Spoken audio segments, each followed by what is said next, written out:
είναι αυτό? Ένα σπουργίτη.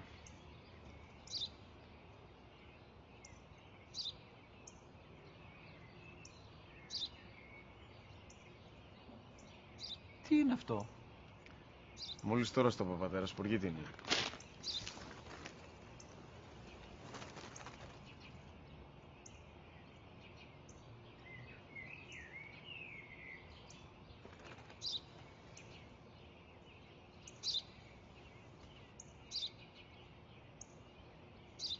Τι είναι αυτό? Ένα σπουργίτη είναι, πατέρα. Ένα σπουργίτη. Σπου-γι-τι.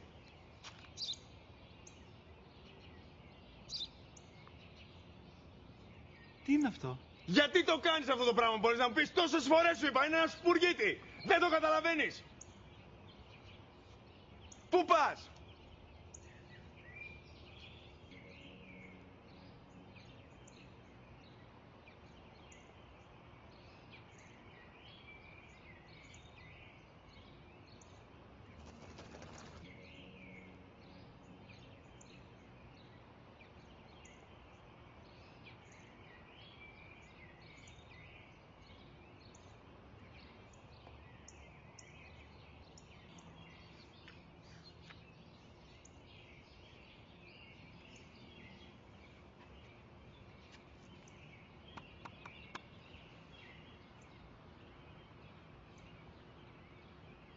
Δυνατά. Σήμερα ο μικρός μου γιος που πριν λίγες μέρες έκλεισε τα 3 καθόταν μαζί μου έξω στο πάρκο όταν ένα σπουργίτη ήρθε και κάθισε απέναντί μας. Ο γιος μου με ρώτησε 21 φορές τι ήταν αυτό και του απάντησα και τις 21 φορές ότι ήταν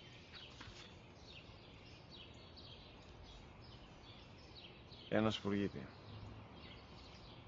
Τον αγκάλιασα τρυφερά και τις 21 φορές που μου έκανε την ίδια ερώτηση ξανά και ξανά,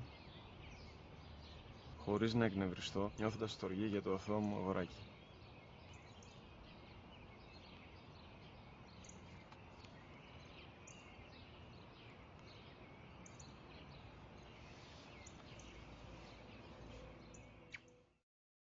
وقضى ربك